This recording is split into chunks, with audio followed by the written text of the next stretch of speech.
Hi, and welcome to You Rising, the podcast for women, by women, where we explore what it means to be a rising woman in today's world. And I'm your host, Lorianne Rising. I'm an international award-winning author and a spiritual and intuitive mentor for women. And today is Rising Woman Wednesday, where we feature a woman who has faced an incredible life challenge or life event of some kind and learned how to be and become a better person for it. And today's spotlight is Kristina Campos. Kristina has been an educator for over 20 years, working with preschool through 12th grade kids. After many years of teaching, Kristina saw a need to help children at the source, at home. So the impactful parent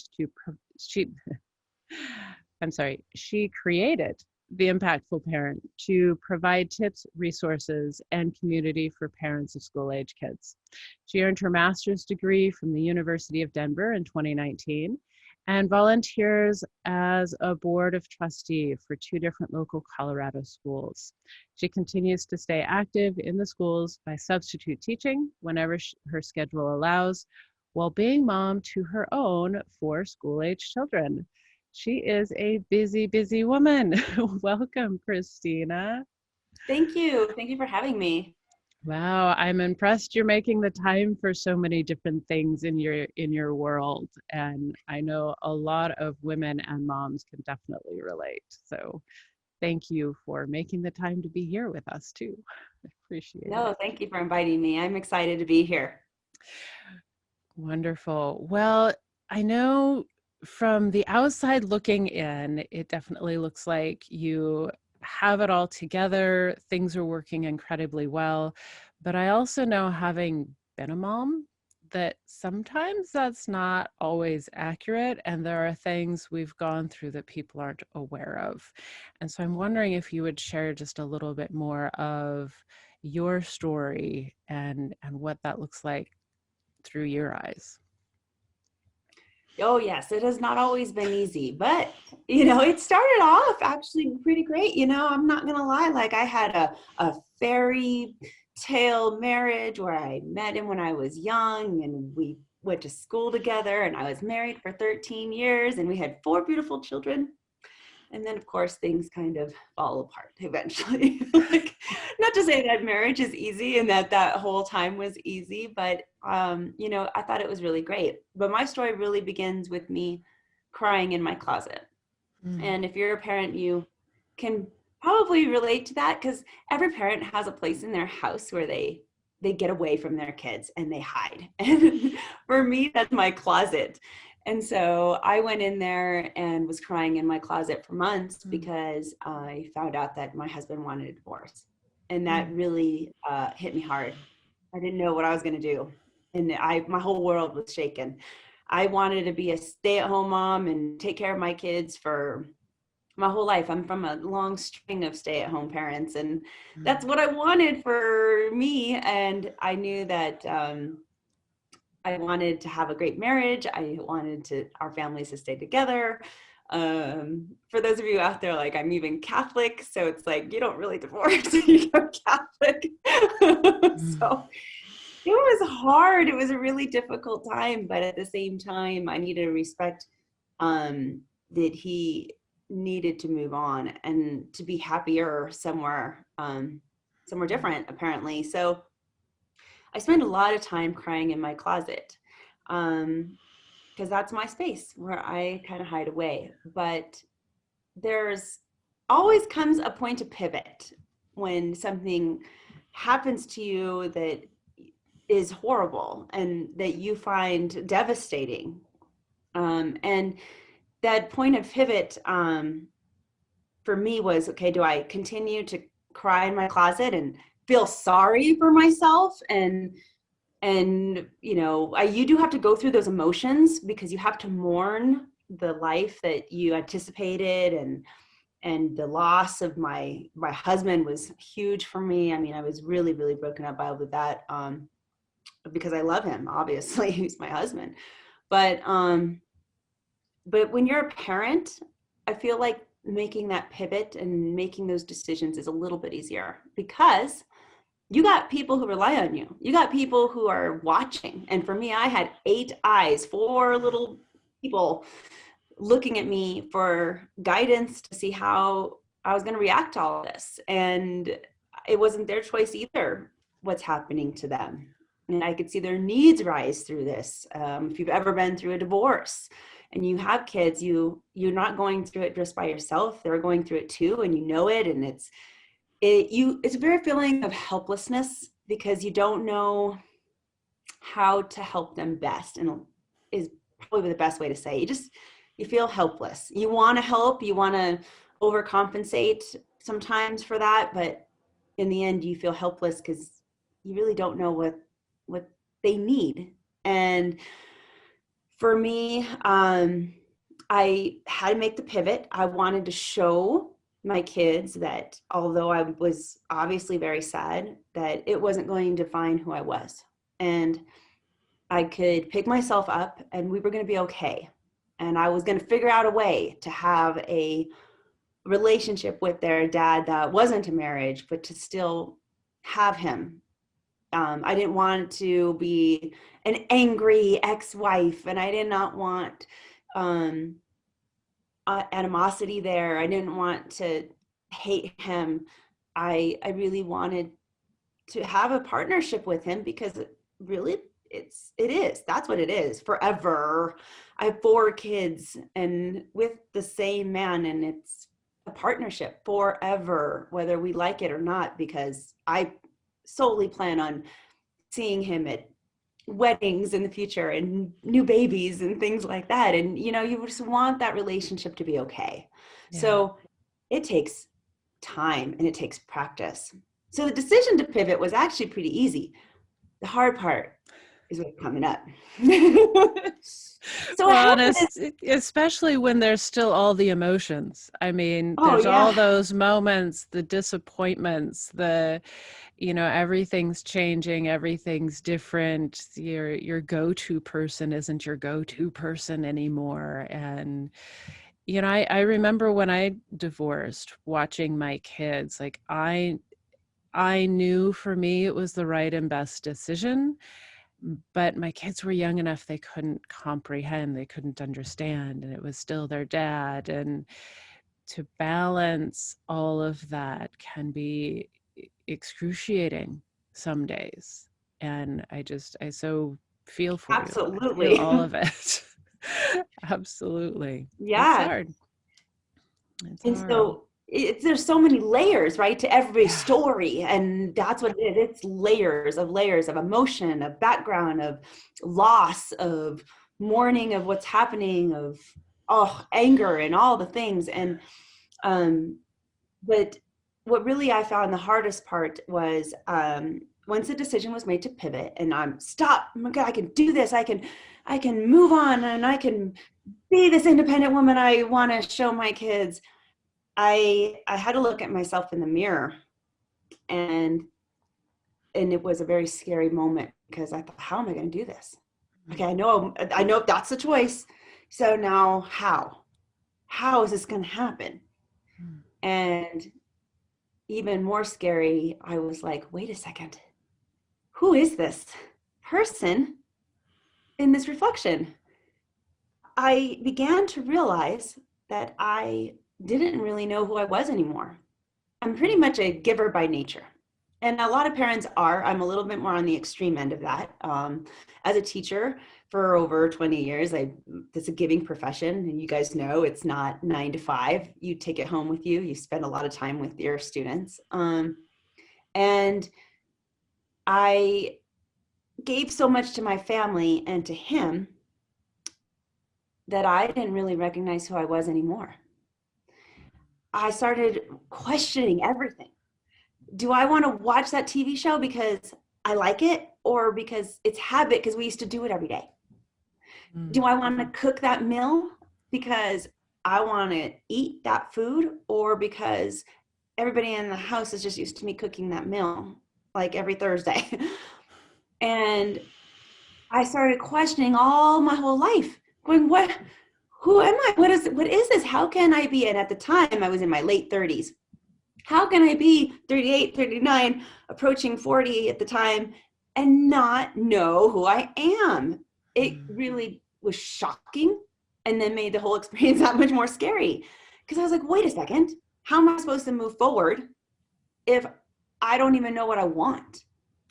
And how incredibly common, unfortunately, that is for women our age, because I think it's so much, we're taught to, the age old traditional stereotype is, men grow up and they go find themselves in the world so they can be a provider and a man, and women grow up to become a wife.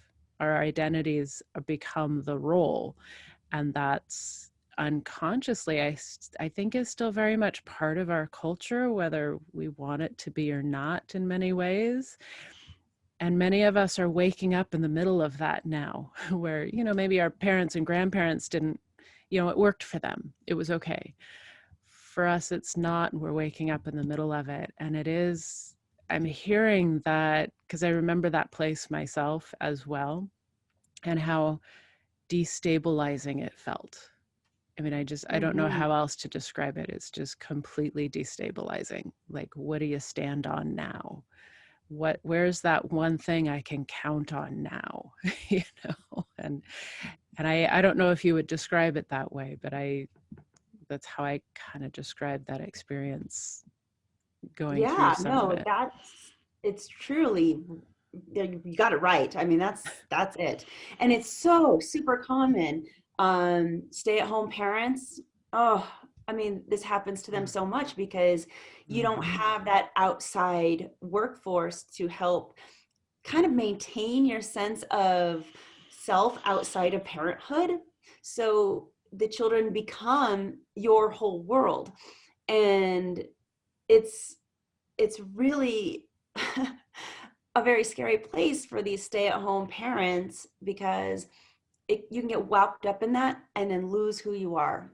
And that's not what I want from you and your audience here, because it's like, you need to learn from my mistakes. Don't do that. You'll notice it when this kind of pivot happens in your life, or maybe when your teenagers begin to separate from you, which is completely developmentally appropriate. They'll start to separate and really want to identify themselves as their own person and figure out who they are outside of the family. All that is so appropriate, and yet parents will fight it to the teeth and nail because it doesn't feel good to them that their child is becoming more and more independent and may not need them as much, or they probably need them, honestly, just like even more, but they're going to pretend that they don't. Yeah. And they're going to try these different things to see how it feels, because that's part of the growing up independent becoming process. And those parents who have already lost themselves into parenthood will find those years particularly difficult, more so than the average parent. It's going to be hard for everybody. I mean, come on, we got teenagers. Those are tough ages. Well, and who hasn't been a tough teenager to live with? I mean, yeah. We did it ourselves, right? Yeah, no, I'm not going to say it's never easy for anyone. No. However, if you've lost yourself and you relied on that relationship with your child, and that you've made that your entirety, that becomes that much more difficult for you when they are ready to leave the nest or go off to college, and now you're an empty nester. And I'm just here to tell my stories to prevent that for so many parents, to not let that happen to them. Because honestly, identifying and knowing who you are and being authentic to yourself and living that way will make you a better parent. It will rejuvenate your soul. It will allow you to actually give more to your children in the long run. But it does seem a lot really counterintuitive in the beginning. So, well, and it can create some ripple effects when you start making that transition. I mean, if you've been putting everyone else first all of the time, you've trained them to expect certain things from you.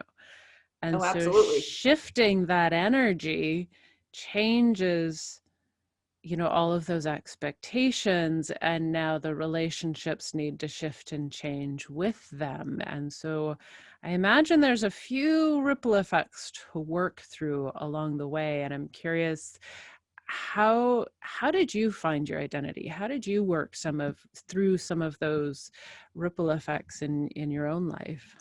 Yeah, so I have several tips for you. Actually, you could get, I boil it down to 12 tips that your audience is free to have. You can find anything that I'm about to say here at theimpactfulparent.com/life beyond children.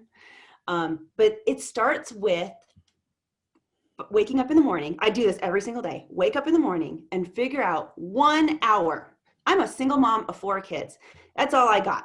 1 hour that I can dedicate to myself some way that's for me, not for my kids. That 1 hour. And a lot of times you have to be really creative with that hour. And that's where it begins. It's not an entire day or anything like that. So you're not going to try to shock your family, but little by little, if you start creating that habit of having the 1 hour, it's very helpful for everybody. And with that 1 hour, I also encourage parents. One things I did was I made a goal list for myself of things I wanted to do for myself, things that I really wanted, as I was trying to figure out who am I right now, but since I don't know who I am, do I want to exercise, and what do I want to do for that exercise? And I kind of wanted to think outside the box. Do I want to go back to old routines that I've had in the past, or do I want to try something new? I may put on that list even silly, ridiculous things that maybe I knew was never going to happen, like go on these vacations. I was like, well, I don't have the money, nor do I have the time to go on these vacations, but it was an aspiration, so I put it on the list. I put things on there like, this is silly, watching rated R movies. I don't even like rated R movies, but I'll tell you what, when I watch them, it makes me feel like an adult, and I cannot do that with my children. So it's more of an act of doing something for yourself that you cannot do with your kids. So we're not talking laundry.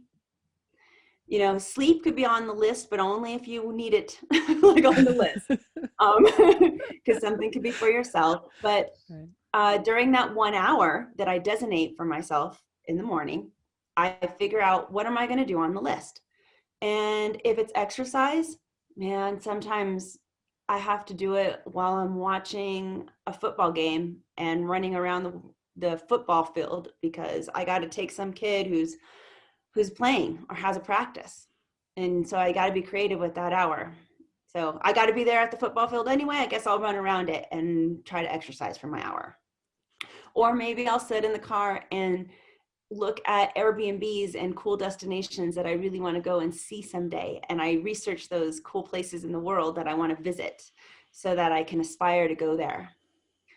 Or the newest flick that is going to be a little bit not appropriate for my children to watch, that I can watch on my own. What's coming out, I want to see that for myself. And you designate that hour for something that's on that list, and that's really important. What a beautiful, that's where it begins. That's what a beautiful thing. Just 1 hour. And I imagine, I don't know, maybe sometimes if somebody's really busy and it's a place to start, maybe start with 15 minutes or 20 minutes or something and work your way up to an hour. I remember a time when I had to start there. I was like, maybe but the intention of making it all about yourself. I remember for me at the time, it was a whole new concept. Like, I had a life coach who had to help me understand, because she's like, well, what do you want? And I'm like, well, I want my kids to be happy. And she's like, yeah, that's wonderful. But what do you want? And I'm like, well, but I want my kids to be happy. And I want that. She's like, no. What do you want? Like, it took me 6 months to understand the question, because I was so disconnected. And so that concept of, what do I want just for me as a human being in my own right, that has absolutely nothing to do with anyone else. It literally took me 6 months to understand the question, let alone begin to find out how to answer it. I absolutely love that you can not only speak to that, but admit it to everybody, because it's so common. We're all like that. it makes it sound like I woke up one day and had this epiphany. I didn't. This was a process. I mean, it's so baby steps, I can't even tell you. But it is baby steps that is progress. So do not expect things to happen overnight, and do not expect them to happen quickly, because it's not. One of my favorite things that I want to point out to the audience is so much we put boundaries on ourselves that we do not realize. So as you were speaking, that's what I was thinking of. You had a mindset that you couldn't get out of. And we do this all the time as parents. For example, I might say, well, I would exercise in the morning, but see, I'm just not a morning person. Okay, you just put an imaginary boundary on yourself. And so your internal language is extremely important when you're going through these pivoting processes. Okay, you got to figure out who do you want to be and make sure you have that list down. And there's something special about having a thought to a piece of paper and a pencil and writing it down. So that way you can also post it. It's actually really, really important. But when you have a clearer idea of what you want, like whether it's exercise, don't say, I'm not a morning person. Instead, you want to say, well, I would wake up in the morning, but I don't like that. I hate waking up early. I don't want to do that. I would rather sleep in. But listen how that's different. You just owned what you want and what you like, instead of saying, well, I can't because I'm not a morning person. See, the second is a boundary you're putting on yourself. No, it's not you are capable of waking up in the morning. You are. You don't want to. So admit it. That's okay. That's part of who you are. There's nothing wrong with that. And what a beautiful way to shift from, well, it's just who I am, which in all honesty, I think it's a very subtle way that many of us, when we're in that place, have learned to just say it that way because we haven't given ourselves permission to own what we like and don't like. Like there's something about, well, I like this and don't like that, well, it's almost sounds selfish or feels selfish somehow. And we're such givers that that's not okay. We have to be giving somehow. And so that shift in language is permission to be an individual separate from everyone else. Also, it's a languaging that is more empowering. So I love that you pointed that out, because it is a huge part of the process to be able to own, I like this. But it also means that we have to know ourselves well enough to know what we like. And to identify it that way. So there's a little extra work in there. But, oh man, that is so empowering. That is really, really wonderful. Awesome. But those little mind shifts and those little realizations of how you're talking to yourself internally will start to help you identify who you are, even if it's, again, just changing that I'm not a morning person to, wait a second, I can be. I got to say that that's something I don't want to do. So now I can identify it as part of who I am. And that's me. You own it. And it's good. Great. It's that way. That's great. So it's also okay. Oh, go ahead. No, go ahead. I would say it's just, and it's.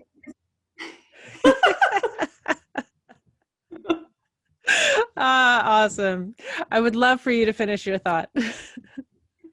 I was just thinking that if you, there's so many parents who are going to take their whole schedule, and as we were talking earlier, like your world becomes, it's your kids. Okay, let's be real. They're first in your life. They are your number one priority. And I'm never in this speech telling you not to make your kids your number one priority. And it is okay to take your schedule and make it around the needs of your children. What's not okay, and there's the distinction, I just want to make sure that everybody understands, is that your kids are everything, and that your whole existence is around them, because you are much more than a parent. You were that person before you had kids. And so It's absolutely okay to have them as your number one priority, but make yourself also a priority. You don't have to be first, but you better be in that top 5. So be up there, you know, because Absolutely. we don't make ourselves a priority where this begins to happen. So again, it's baby steps, but think about it in that way. It's okay. And I'm not telling you to ignore your children. In fact, it's just the opposite. You'll be a better parent because of this. Yeah, that's really beautiful. I learned a long time ago that when we really want to understand what someone's priorities are, we need to pay attention to where they spend their time and spend their money. Not what they tell us, not what they're saying, anything else, but where they spend their time and their money reflects their priorities. And if you're not doing anything for yourself in terms of time or money, you're not a priority in your own head, whatever you tell yourself. And it's a fascinating thing how much we can say to ourselves and to others about what we want and what we value and all of those things. And yet when we look at time and money, they're often not in alignment. And it is so revealing from that perspective. So that time piece, even if it's a few minutes here and there, fit yourself in. I love that. So thank you so much for that. And I'm wondering, I know it's not an easy journey. And for some, there's a lot of places where I'd say there's opportunities to turn back. There's times you fall into the old patterns again and wonder why you're doing it, whether or not it's all going to be worth it. So I'm curious, if you had to do it all over again, would you change anything? Yes, absolutely. There's actually one thing that I would do, and I would go get outside help. I would I created a community for myself in this process. It's one of my tips is that you go and create a sense of community for yourself so that you can have support system. So for me, because I was in a divorce that made my pivot, I needed a fresh start. I needed people to know me brand new. I wanted to meet brand new people who did not know past Kristina that was married to this man. I wanted them to know me as a single person and move forward with new identity. So I did like meetups and I started playing sports again so that I can interact with other people on a team. Those are things that you can do. But if I could change it all again, I would have also added to that list outside professional mental health help, whether it's a coach of some sort. So many coaches out there who add value to your life, or if it's a mental health professional, it's worth it. It's absolutely worth the money. It will make the journey that much smoother and less as far as longevity goes. I think you will work through your hardships quicker than trying to do it alone. And that's what I would change. Absolutely. And I absolutely credit the coach that I had with my ability to get through it at all. I mean, like I said, it was her that pointed out the paradigm I was locked into, because we can't see those things for ourselves. It takes a lot. It takes something from the outside pointing it out. And you're, putting yourself in meetups, putting yourself around new people is also a way to open yourself up to that. And having a coach is just another way of really having it hone in and focus on some of those things and challenge you deliberately. So it's really amazing what a difference that can make in terms of support. So it's a beautiful suggestion. Very, very much. Yes, highly, highly. The only reason I made through it without a coach or a mental health professional was because the two best friends I made through the meetup process and things that I went through just happened to be mental health professionals. So So you really actually did have that kind of support. Yeah. But it took a while to get close, and then Right. they would realize that, oh yeah, you know what, actually I'll take the feedback. I'll, tell me when I'm, Oh, not good. seeing the right way. And I attribute my growth to them. But I mean, that was just a lucky thing, because I could have, anybody else, I'd still be in it probably. Yeah. I absolutely believe that. Well, it's so easy, like I said, to fall back into it. It's the natural place. It's the easy place, if for no other reason than because we're just so familiar with it. And so at that Oh, yeah. stage, everything is pushing you outside your comfort zone, and everything in you wants to go back.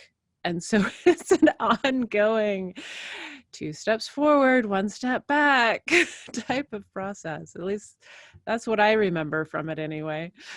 It, Oh yeah, it it's an that's adventure. it. It's really an adventure. The community, you really do. You need that support. Yes, absolutely.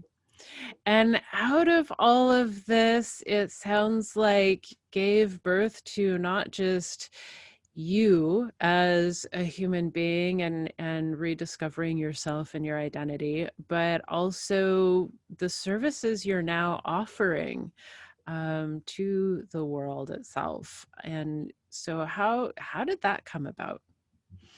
Yeah, so that came about through this, definitely. Once you start to discover who you are and the things that you make you, I had to embrace the fact that I was a giver. And I didn't realize how much of a giver I was, but I had to embrace that that's part of who I am. And without doing service to people, I actually don't feel very fulfilled, or I don't sleep quite as well at the end of the day. Like I really enjoy that. It's part of who I am. But I also noticed through this process that my kids needed me more now than they ever had when they were younger. I had at the time emerging teenagers, and I could see that not only is the divorce difficult, but they were approaching that adolescent phase that's obviously we know is difficult. So I had to make a really difficult choice of shift again, where I had to recognize that my kids were the most important thing, and can I serve them best? And for me, that was just being around more, being available for whenever it is that they may need me, and for whatever it is they may need me to do for them. And the teaching profession, although I love to death, it is exhausting.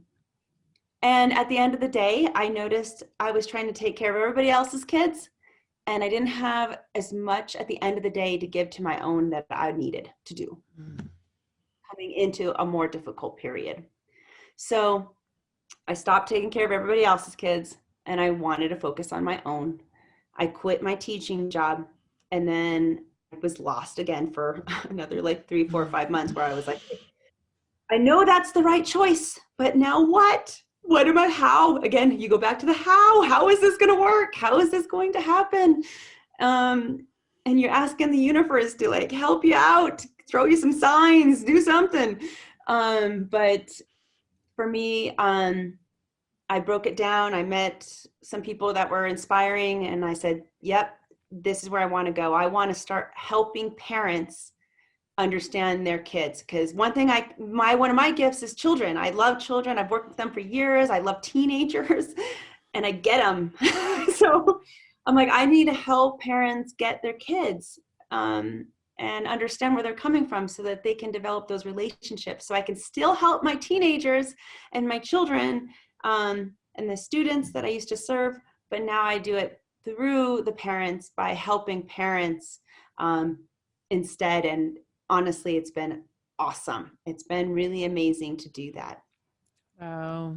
Well, kudos That's to you, definitely. And I think one of the things that we don't acknowledge enough of is when we go through those empty spaces where something's gone or things are falling away, but what's coming isn't there yet. And there's this in between. And you spoke to kind of that natural anxiety that comes up and our natural response to like, well, I got to fill it somehow. I got to fill it somehow. Something's got to be here.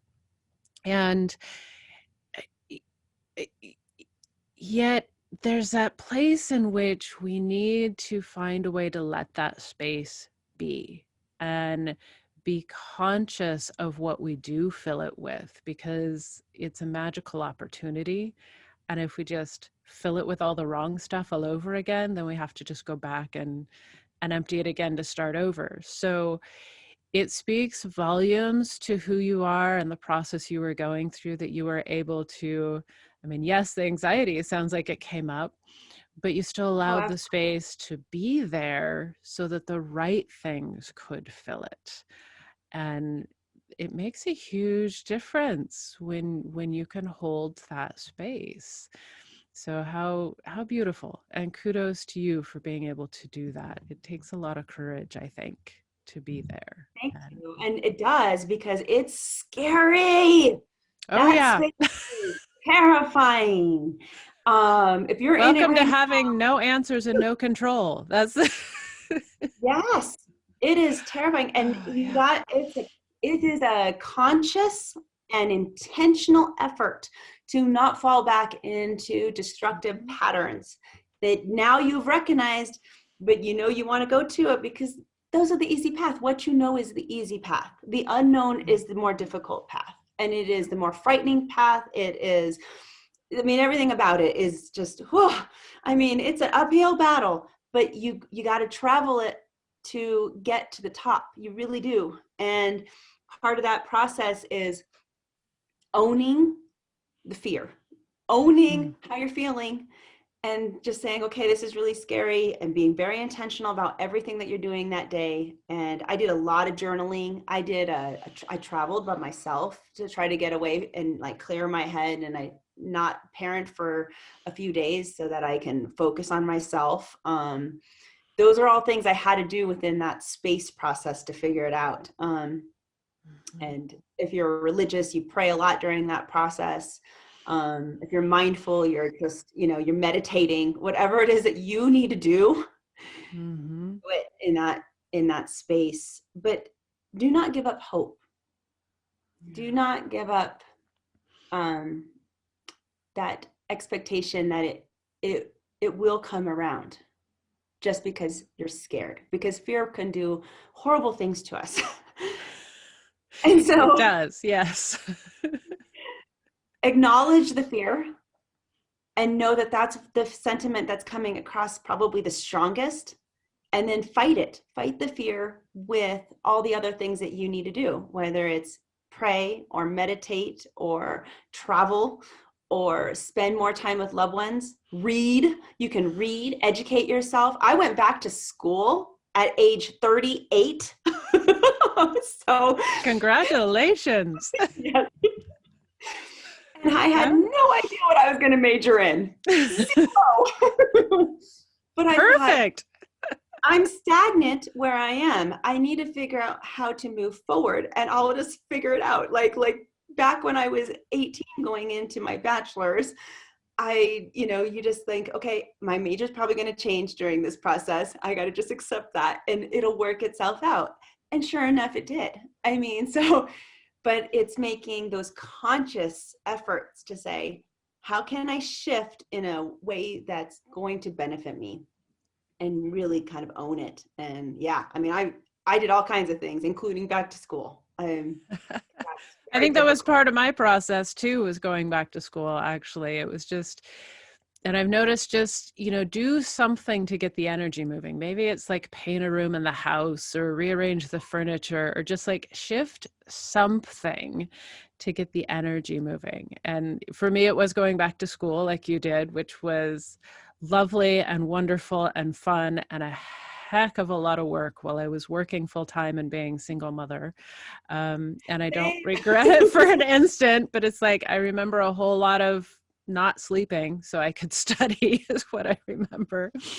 But it was worth it. And the fear, I think, is another piece that, we hear this acronym, false evidence appearing real all the time in our culture now. And at one point I realized, it's not always false. There are actually real things to worry about and be afraid of. And, so I adjusted that acronym because I realized that fear is just a part of us that's wanting to keep us safe, that's wanting us to be aware of a danger so that we can take action and do something about it, essentially. That's And exactly what fear is. and so I decided to shift that acronym, and I think of it now more as friendly energy awaiting recognition. Because Wow, when we beautiful. sit with it and acknowledge it, it's going to tell us what we need to feel better. And maybe it tells us, you just need to take a walk, or you just need to visit the beach, or you just need to, it's going to tell you something, but it tells you how to take care of yourself. And we really need that in those times, I think. And I think that that's where we find our courage. Courage isn't the absence of fear, it's acting anyway. And people Mm-hmm. forget that. And so I think that's where we find the courage to get up and take action, is when we do the self-care piece too.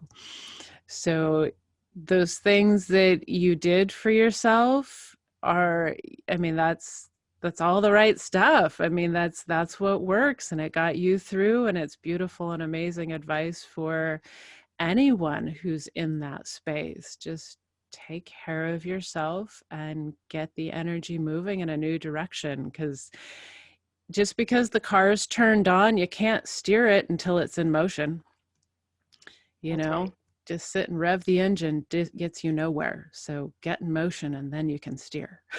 you know And that is and motion is a good word for it, because it's moving. It's somehow, how are you going to move forward from this? What are some things that you can mm-hmm. really do and put an effort into it? It's a conscious thing. Again, I keep going back to that because it's so intentional. I can't tell you, it's not going to happen if you just wait for your life to change. That's not going to work. You have to That's what got actually you there in the first blow place, my actually. horn, yeah. And Oh for me man. going back to school, I mean, that was terrifying. I was like, how, as a single mom, I'm going to have to work full time while I'm going back to school. Back then, I was still a teacher. I knew I needed to quit, but I also needed to go back to school. And so I was trying to figure out how to lessen my load. And I mean, I sat down with my kids and I made them part of the process and said, look, what do you think about this idea? And, how are we going to manage this? I did my homework from 8 p.m. to 10 p.m. every night, because that was the only night I had, or time I had, because the rest of the time I was either working all day long or I was cooking dinner and being with the kids. But that at 8 p.m., it was the agreement between me and my children that at 8 p.m., mom's going to shut down, and I'll still put you to bed at 9 when you're ready to go to bed, but at between 8 and 9, I need alone time. I'm going to be working on this. And with my older kids, I just sat at the table and we all did homework together. And actually, it was very bonding. We didn't even talk to each other much, but sitting with your children doing the same activity that they're doing goes a long way. You'd be really surprised. That's um, really neat. That's and really they were my neat. biggest leaders through it, because I didn't just say, this is how it's going to be. I made them a part of my process. They knew my intention. They knew mom needs to pick herself up and let's move forward. I got to figure out how to do this, guys. We're a team now. I mean, because you're along for my ride. So how can I do this that's going to still be okay with you? And I made them a part of it. And I think that made a big difference. That's really beautiful. And I think that's something that many of us weren't taught to do, don't know how to do, or maybe even forget to do sometimes. So that's really beautiful that you were able to do that and bring your kids along and have them participate with you. That is so cool. So I'm really curious, if the woman you are today could sit down with the woman you were sitting in the closet and crying, what would you tell her? I would tell her to breathe. Breathe, girlfriend. It's gonna be okay. Because that moment when you're still in the closet crying, yeah, I mean, I felt like I couldn't breathe. I felt I was suffocating. I felt like everything was coming to an end, and I could not yet see the light at the end of the tunnel. I couldn't. I'm being honest about that. And so if I could go back to the girl in the closet, I would tell her to breathe. Take a deep breath. It's going to be okay. Um, it's baby steps. Beautiful. I think sometimes we all need to hear that. So thank you very much. So I know you have quite a number of resources for parents, and especially parents now homeschooling when they might never have thought they were going to. And I'd like to make sure that they have a way to connect with you. So how best can they do that? Yeah, if anybody wants to follow the Impactful Parent, it is with the Impactful Parent. I'm on Instagram and Facebook and LinkedIn and all the platforms. I got a YouTube channel. And all of that is actually free. So just free tips and advice all the time. You want some free resources, you can check out my website, which is theimpactfulparent.com. So much free stuff. I specialize actually in behavior management and how to make true connections with your kids so that the adolescent years can get smoother. And by the way, if you don't have an adolescent, good, because actually it's really best to start making those connections at age 8, 9, 10, 11, 12, 13. So that's the key, actually. Not to say you can't make those connections when you have a teenager, but if you can start earlier the better. And so those are all free resources on there, tons of free resources. I have paid services too, but start with the free stuff, check that out and see if it's even for you, if that's a good fit. And again, any of my 12 tips for helping rediscover who you are or making yourself a priority so that you do not have to lose yourself in motherhood the same way that I did. Go to theimpactfulparent.com/lifebeyondchildren. And that will not only give you those 12 tips, but it brings you a part of the community. So you start getting all the updates about the Impactful Parent. Wonderful. Well, thank you so much for being here, for sharing your story, for being an example for so many of us around how to make that shift, and for all that you're continuing to give. I love that, and I'm grateful for it. And I'll make sure the website links are available as well so that they're easy to access. So thank you so very much.